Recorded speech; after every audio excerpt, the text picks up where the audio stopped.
আৰু আজি অলপ আগতে আমি 1,01,000 ষ্টুডেণ্টক আমি 1,000 টকাকৈ তেওঁলোকৰ বেংক একাউণ্টত পঠাই দিলোঁ। এইটো চৰকাৰী পুঁজি নহয়, এইটো আমি মুখ্যমন্ত্ৰী সাহায্য পুঁজি লৈ ৰাইজে আগবঢ়োৱা ধনেদি আমি এই কামটো কৰিলোঁ। চ' উই হেভ ডিছবাৰ্চ অলমষ্ট 10 crore 10 lakhs এনেকুৱা এটা এমাউণ্ট আমি ডিছবাৰ্চ কৰিলোঁ।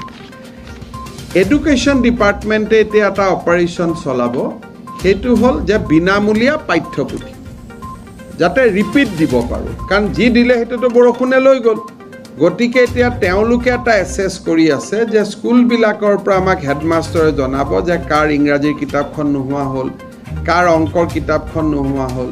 চ' বাই 15 আগষ্ট আমি এডিশ্যনেল টেক্সট বুকো ষ্টুডেণ্টখিনিৰ হাতত আমি দিয়াৰ বাবে চেষ্টা কৰিম।